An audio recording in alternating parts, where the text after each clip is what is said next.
Et coucou tout le monde! Aujourd'hui, on se retrouve pour une petite vidéo qui durera, je pense, peut-être, pas très longtemps, un quart d'heure, 20 minutes, je sais pas trop, peut-être moins, qui n'a strictement rien à voir avec, le tarot, mais que j'avais envie de vous partager.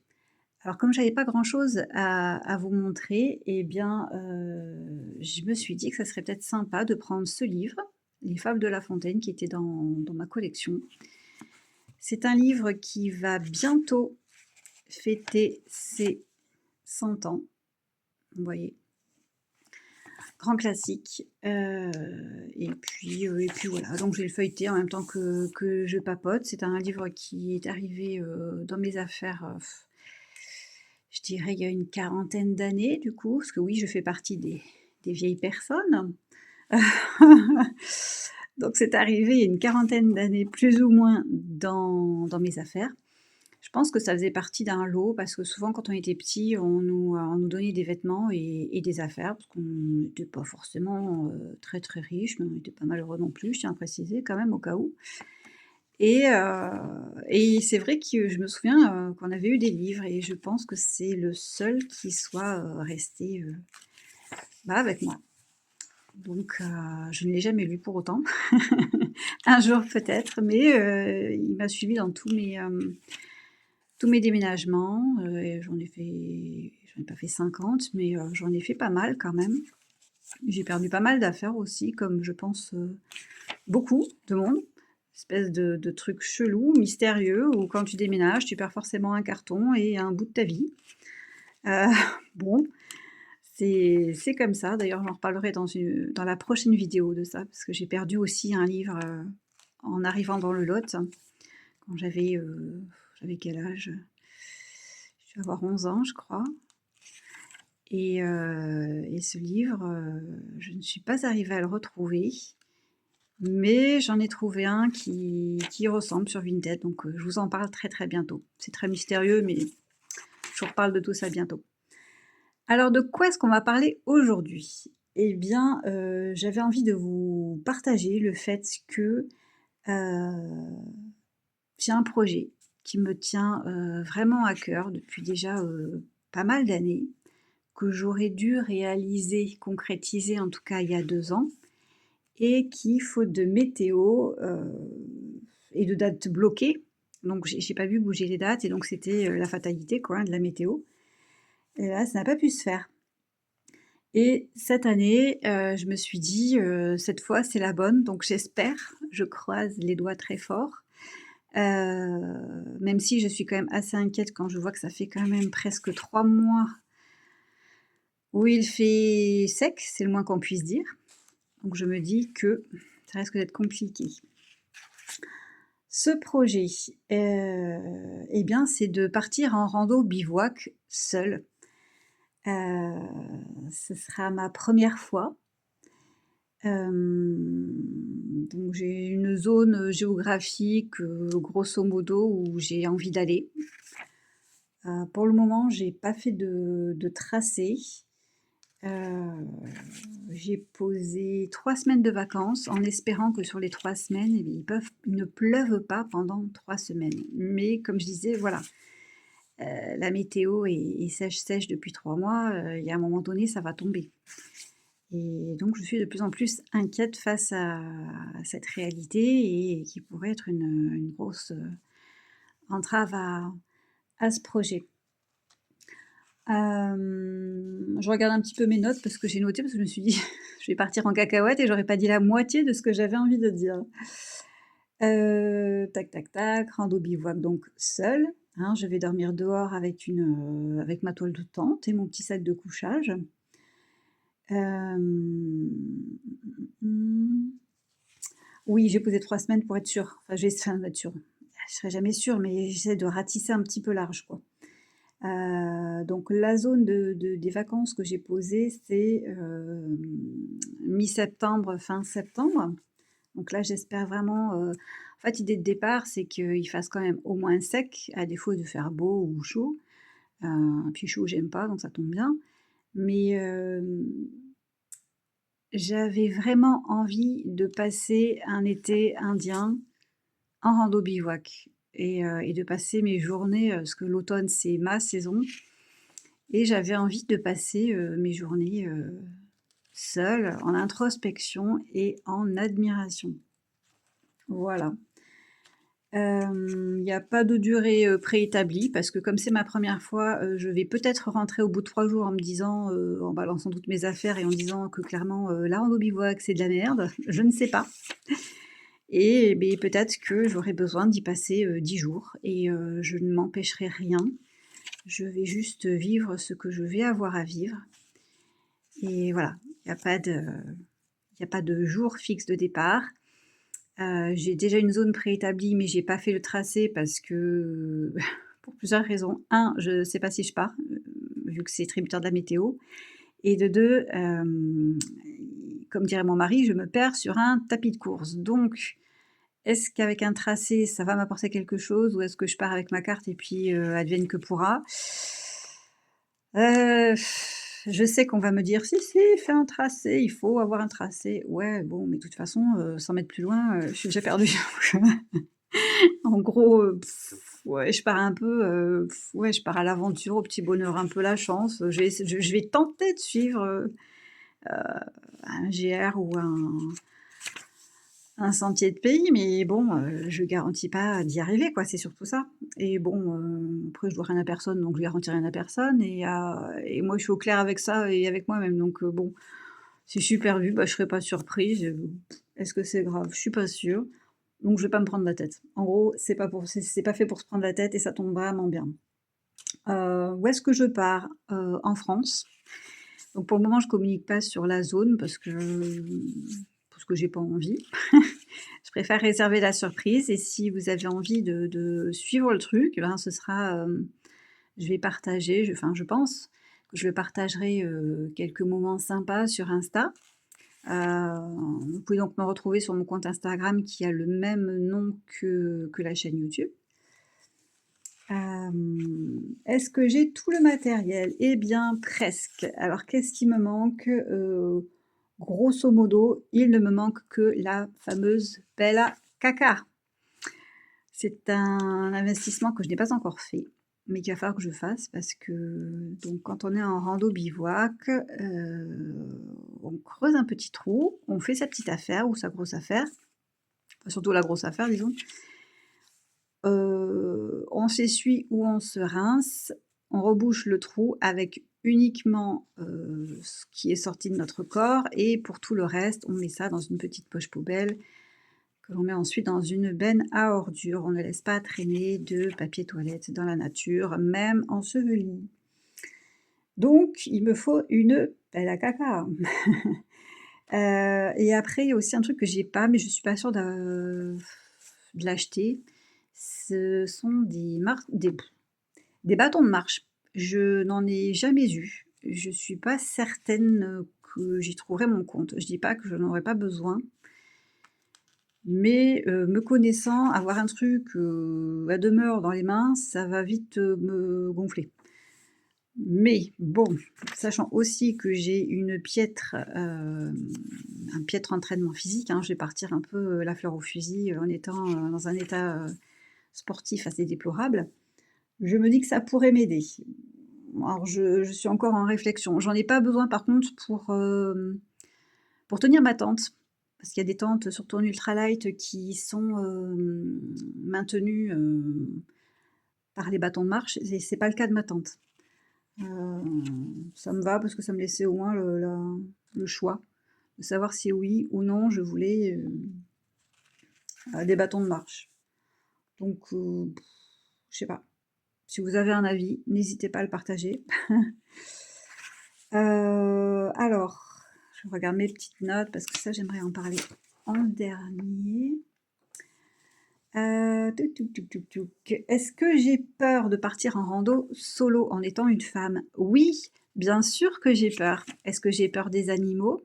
Oui, mais pas que. D'après vous, de quoi est-ce que j'ai vraiment peur? Eh bien des hommes.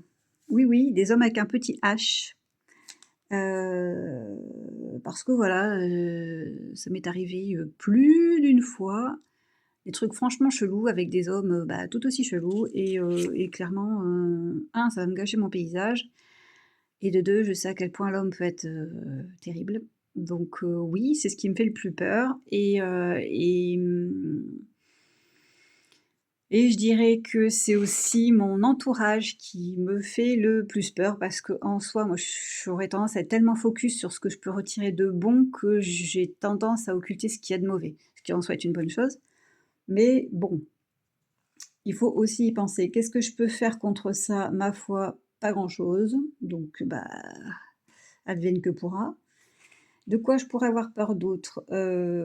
Alors pas des ampoules parce que mes chaussures, elles sont rodées, j'ai des compies là, les fameux, pansements spécial, ampoules, ça marche super bien donc je suis pas inquiète. Par contre, je suis un peu plus inquiète sur, les crampes et les courbatures. Voilà, étant donné que j'ai donc un état sportif, déplorable. Mais pour autant, ben, si j'attendais d'être au top, je partirais jamais, je ferais jamais rien. Donc feu quoi. Et après, pour être un peu plus sécurisée, j'envoie régulièrement ma position donc à mon mari et charge à lui de me retrouver si je suis perdue ou pas. Voilà, peut-être que ça lui fera ses affaires, qu'il en aura tellement marre de moi qu'il se dira: «Oh bah, on a lapé quelque temps, on va voir un petit peu plus tard». Je rigole bien sûr. Combien pèse mon sac? Alors la dernière fois que j'avais calculé, il était aux environs de 7 kilogrammes sans eau ni nourriture. Donc j'ai pas du matériel, ultra, léger parce que ça coûte, un bras et que comme c'est ma première rando bivouac, comme je disais, je peux très bien revenir au bout de 3 jours en disant: «Oh c'est de la merde, j'en veux plus, c'est bon, je préfère faire du shopping». Comme je peux revenir dans 10 jours en me disant: «Mais c'est génial!» et du coup et beh, peut-être que j'investirai, au fur et à mesure du temps dans de l'ultra léger. À savoir que, comme ça coûte un bras et que c'est peut-être pas non plus ma priorité actuellement en termes d'investissement, voilà. Bon, j'ai des choses assez j'ai du bon matériel, premier prix mais sérieux.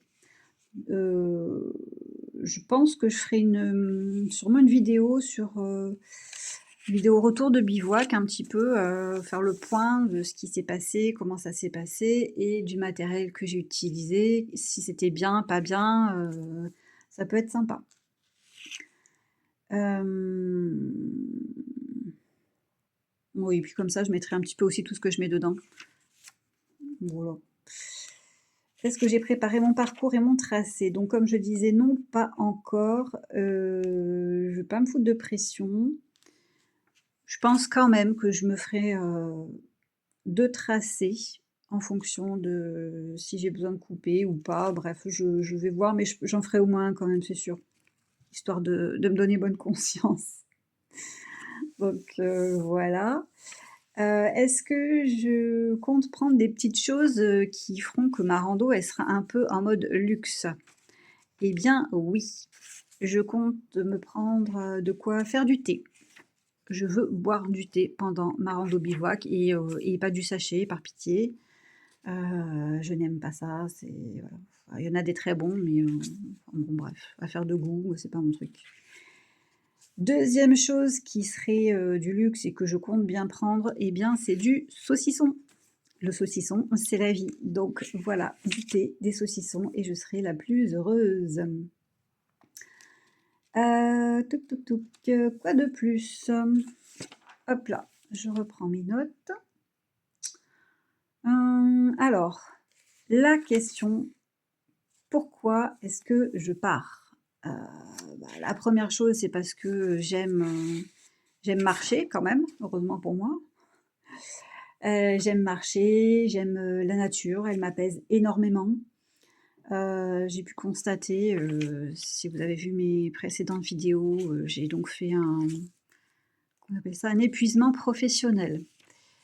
Début d'année, j'ai été donc arrêtée quasiment 5 mois et j'ai constaté que de marcher, 1 heure et quart, 1 heure et demie, c'était l'équivalent chez moi, en termes d'effet d'une prise d'alprazolam. Donc bah, ça se réfléchit, hein, tout ça, bien sûr, parce que moi, en plus, les cachetons, c'est pas du tout mon kiff, donc bon, voilà. Qu'est-ce que je pourrais vous dire de plus? Parce que oui, effectivement, je vais en prendre plein les yeux. Hem, Parce que c'est des vacances qui coûtent, quasiment pas de thunes, une fois que tu as acheté le matériel, donc j'ai envie de dire ça, pour les crevards de la thune, ben, welcome, quoi.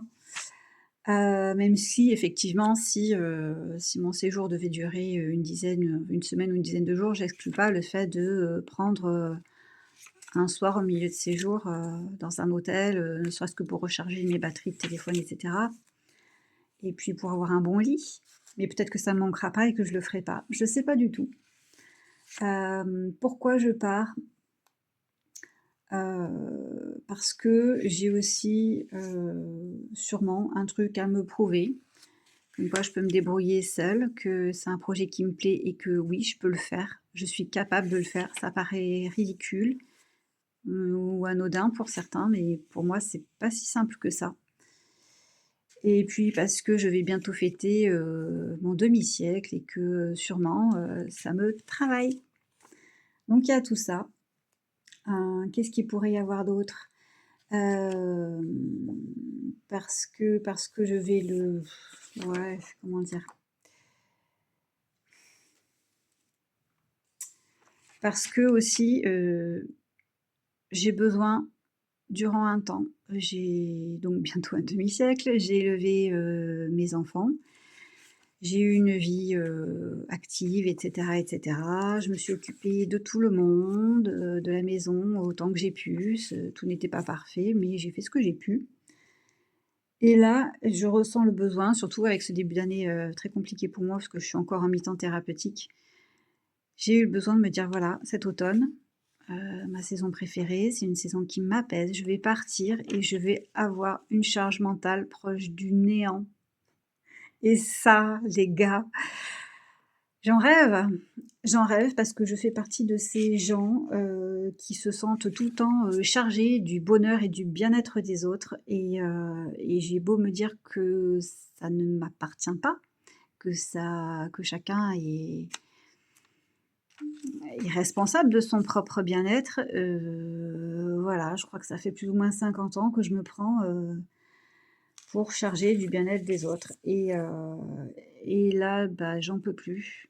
Même si c'est un truc que je m'impose toute seule comme une grosse conne. Et ben, j'en ai marre. J'en ai marre de moi, en gros et de cette façon de faire et là, j'ai besoin et j'ai envie d'un break. De me dire: «Bah, voilà, j'ai que Mahakwan à m'occuper, je vais dormir plus ou moins n'importe où, je vais manger plus ou moins, quand je veux ou pas. Là, je marche, mais si je veux m'arrêter, dans 2 secondes, je m'arrête. Si je veux repartir 3 minutes après, je repars. Je dois rien à personne, juste moi et j'en ai vraiment besoin. Donc forcément, dans un cadre qui m'apaise, ben, oui, j'ai quand même un projet derrière de me faire du bien, complètement, mais complètement. En plus de ça, à mon retour, j'ai bien l'intention de me caler, un petit rendez-vous massage pour me faire masser, histoire d'enfoncer le clou du bien-être. Voilà, j'ai vraiment prévu de passer 3 semaines, en mode, tout pour ma gueule. En bon égoïste, mais en même temps, je peux rien apporter à personne si je suis complètement KO. Donc ça sert à rien, de faire ce que j'ai pu faire, m'épuiser, dans l'idée que non, il faut rien, je fais ce que je peux et c'est déjà pas mal. Je me dis quand même quelque part que peut-être ça parlera à certaines ou certains d'entre vous. N'hésitez pas à partager votre expérience en commentaire et si vous avez trouvé des astuces, pour le vivre bien ou mieux en tout cas. Voilà, aucun impératif, c'est un peu l'idée de ce voyage qui sera aussi une espèce de voyage initiatique. Parce que, bah, au fil des années, on a beau se dire qu'on a travaillé sur soi, qu'on a rencontré suffisamment de choses, je reste encore comme, tout le monde finalement. Une personne très, ah, comment dire? Enfermée. Chacun son niveau, chacun ses croyances limitantes. Voilà, je suis enfermée dans certaines croyances limitantes. je m'auto-censure, je m'auto-limite, bon. Je travaille dessus, hein, mais bon, chaque chose en son temps et puis voilà. Et j'ai vu, parce que j'ai quand même regardé pas mal de vidéos sur, les personnes qui font des randos bivouac et je comprenais pas au début, je dis: «Mais pourquoi ils partent avec des bouquins? Ça pèse un âne mort les gars, enfin, what the fuck?» En fait, why? Pourquoi? Tu as pas assez sur le paletot que tu te trimbales une ribambelle de bouquins et puis, je sais pas, tu es dans la nature, profite de ça. Ouais, j'arrive pas à comprendre que, voilà, tu pars en rando bivouac, tu vois des trucs incroyables, tu es en train de vivre une aventure incroyable, surtout en solo et l'après-midi, quand tu t'apprêtes à trouver ta zone de bivouac, tu sors un bouquin pour lire l'aventure de quelqu'un d'autre. Moi, dans ma tête, je comprends pas. Là, ça, je comprends pas du tout. Voilà. Après, il y a les plus astucieux qui prennent des liseuses, même si moi perso, je n'en ai pas et je n'en veux pas, je comprends pas l'idée d'une liseuse. C'est pas possible. Moi, il faut des pages, il faut que ça sente, il faut qu'on touche, qu'on tourne, bref, voilà quoi, un livre quoi. Mais bon, une liseuse, c'est moins lourd, voilà. C'est une bonne idée en soi. Mais ouais, je comprenais pas pourquoi et c'est vrai que, on m'a répondu que c'était parce que, ouais, il pouvait y avoir un laps de temps un peu long des fois si on arrive admettons, à 15-16 heures sur une zone de bivouac parce qu'on est en train de calculer admettons, je sais pas moi, vous allez faire l'ascension de je sais pas quel, col et il y a pas d'aire de bivouac, aux alentours de ce col et le truc il dure, 20 bornes. Donc ben, on s'arrête, peu importe l'heure, en bas pour pouvoir faire la journée entière sur ce tour. Donc oui, je conçois, hein, qu'arriver à 15 heures ou 16 heures jusqu'à ce qu'on puisse monter la tente et s'endormir, bah, faut meubler, on va dire. Ouais, bah, moi ce sera pas avec un livre, ça c'est sûr. Ça c'est sûr et du coup je me suis dit: «OK, alors, comment toi, petite maline, tu comptes meubler ce temps finalement?» Alors déjà, il y aura de la contemplation parce que, je sais que quand je suis bien, que je suis détendue, pas en angoisse, pas stressée, j'arrive à être dans la contemplation de ce qui m'entoure et ça pour moi, ça peut faire partie pour certaines personnes de ce qu'on peut appeler de la perte de temps et pour moi, c'est justement un signe de bonne santé mentale. Vraiment en rapport à moi, hein, chacun vit différemment.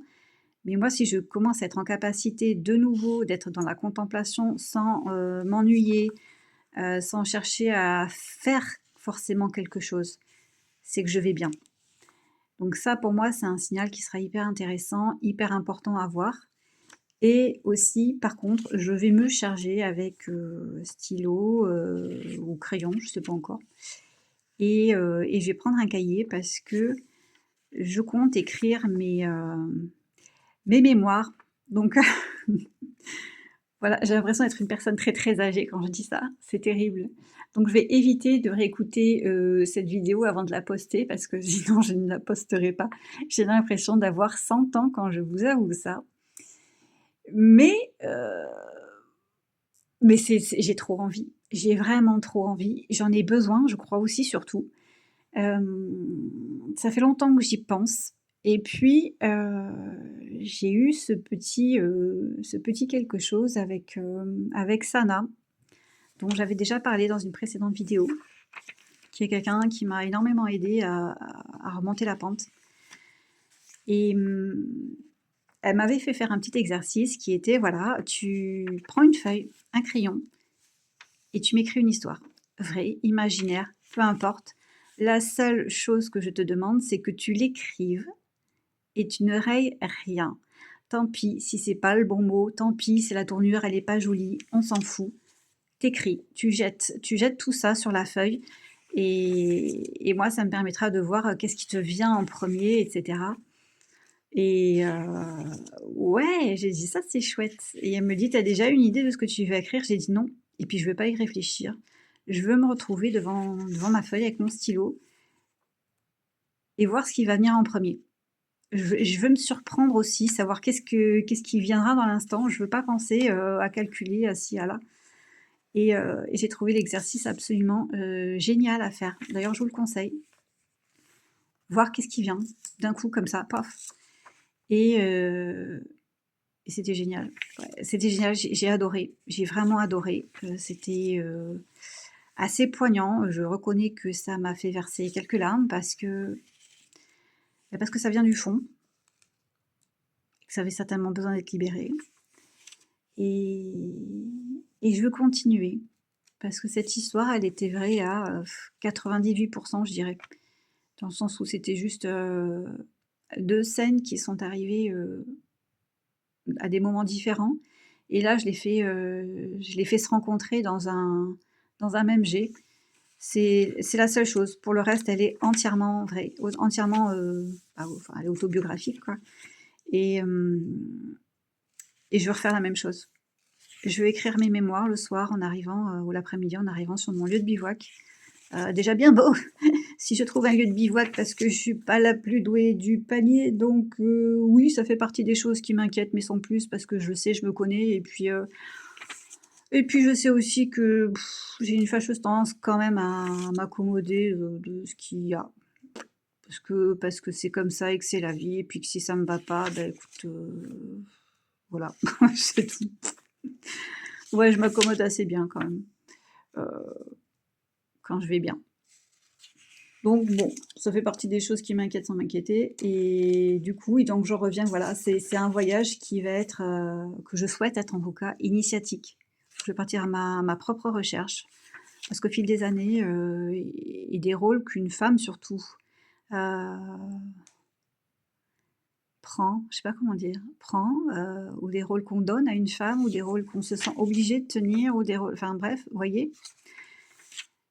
Et ben à force, je me sens perdue à des moments entre qu'est-ce qui m'appartient, qu'est-ce qui ne m'appartient pas, qu'est-ce qu'on m'a collé dessus, quel rôle je me suis donné, de quoi j'ai plus besoin ou qui m'a été utile effectivement mais qui ne l'est plus aujourd'hui. Voilà, il y a toutes ces choses-là et j'ai envie de faire le point sur ça pour ne prendre que ce qui est utile et repartir, je l'espère en tout cas, plus légère. Voilà. Donc grosso modo, c'est un petit peu tout ce que je voulais dire sur mon projet. Je voulais aussi parler d'une chaîne qui m'a énormément inspirée et qui m'a énormément aussi fait du bien. J'ai pas regardé toutes leurs vidéos, mais j'en ai regardé énormément. C'est la chaîne des trackers compulsifs. J'essaierai de le mettre en barre d'infos. Je suis tombée dessus par hasard. Et en fait, je me suis tellement tapée des barres de rire avec eux. Ces deux gars du sud-est qui font des randos, bivouac. Et ils font ça comme j'aime, c'est-à-dire que ils sont drôles, ils aiment la nature, ils la respectent, ils se prennent pas la tête.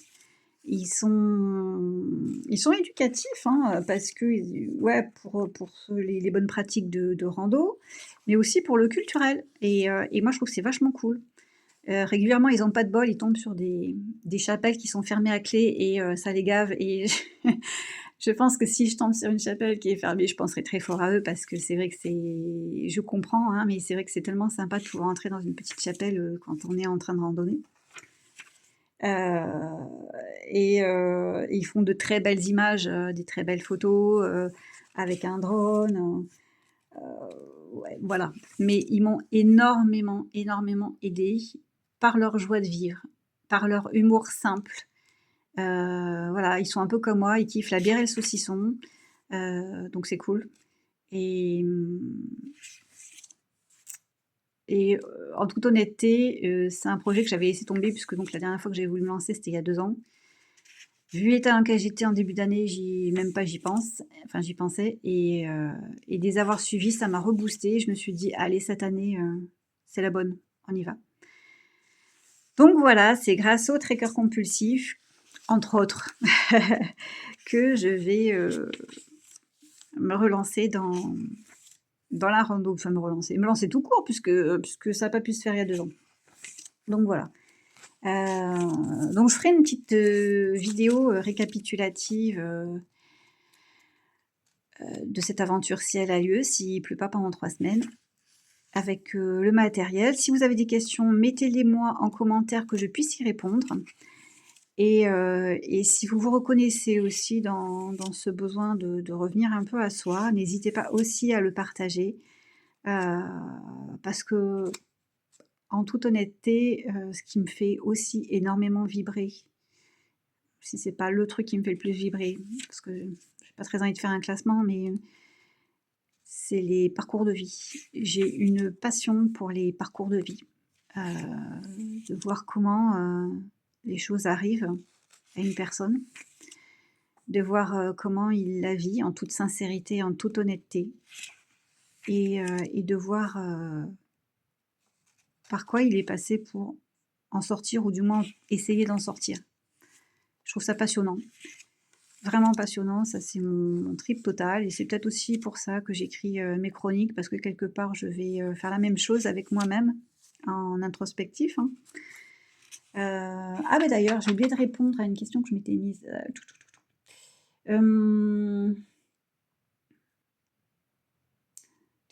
Est-ce que je vais prendre un tarot? Oui, voilà. Il fallait vraiment que j'aille la chercher si loin, la question. Sur une chaîne où on ne parle que de tarot, tout va bien? Oui, je pense prendre un tarot. Est-ce que je sais ce que je vais déjà en faire? Pas du tout. Mais je serais très triste de partir en me disant que j'en ai pas besoin, que je pars pas pour ça. Et de me dire à un moment donné, putain, je me ferais bien un petit tirage, ou voilà. Donc je vais en prendre un. Je sais pas encore lequel, en toute sincérité. Peut-être que le matin même, je prendrai celui qui me viendra là comme ça. Je sais pas du tout. En tout cas, si vous voulez partager quelque chose, mettez-le en commentaire, n'hésitez surtout pas. Et si vous voulez suivre cette aventure, eh bien ça se passera sur Insta, avec le compte Made in Arcana, comme la chaîne. Et voilà, ce sera deuxième partie de septembre. Si tout va bien, sinon eh bien, je vous ferai une petite vidéo de déception totale. Déjà que j'aime pas la pluie, ben voilà. On croise les doigts quand même très fort pour que ce projet ait enfin lieu. Parce que je pense qu'il a beaucoup à m'apporter. Alors, question subsidiaire, est-ce que j'ai un plan B s'il pleut? Pas encore, mais je vais m'en faire un, parce que j'ai pas posé 3 semaines pour glander à la maison. Clairement, ça c'est pas la peine, parce que j'ai passé presque 5 mois en arrêt avec des horaires, et du coup, bah tu peux rien faire. En plus, ça fait que pleuvoir, l'enfer. Donc il est hors de question que je passe 3 semaines de vacances enfermée, c'est mort. Je pars, je sais pas où je pars, voilà. J'en sais rien. Mais voilà, si je fais des trucs, bah, je vous raconterai aussi, on verra bien. Sur ce, eh bien, je vous souhaite une bonne fin de journée, en espérant que vous ayez passé un beau moment avec moi. Et je vous fais la bise à tous, et à très bientôt.